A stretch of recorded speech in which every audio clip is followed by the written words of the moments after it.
my concern is that the UK presidency is organising this World Leaders Summit segment for the first 2 days of the COP.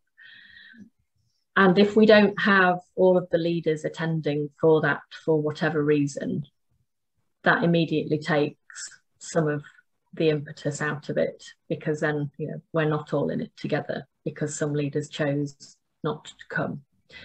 And I think that's incredibly dangerous. However, I think it's, you know, the onus is on the UK to try and make that happen. And I think politically it will be a really, really important signal for the rest of the fortnight of COP.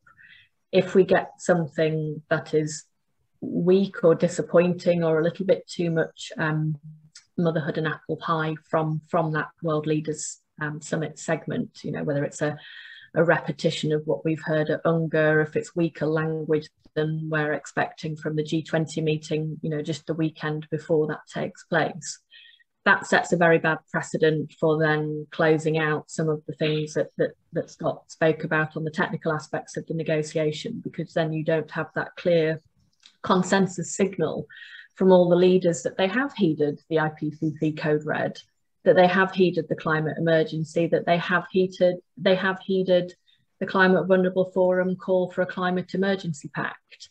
And I think without that, you know, the court of public opinion will be very much in the side of Greta, you know, when she talked about blah, blah, blah. You know, if we don't have a good concrete outcome from COP26, it will just be, you know, hashtag just another summit.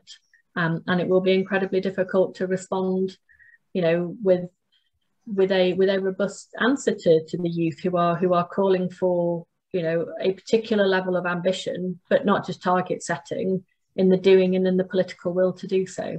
So I think there is a lot for the UK presidency to be doing. You know, I speak to my former colleagues. I used to work in the UK government on the climate negotiations, and many of them are.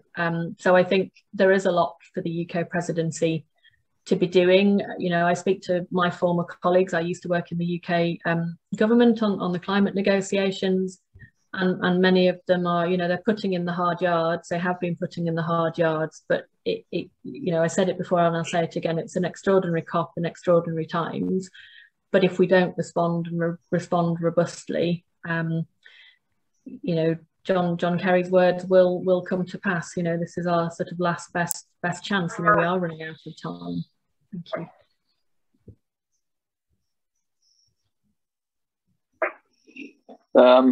It's me. Thank you, Thomas. Thank Wise you very words. much.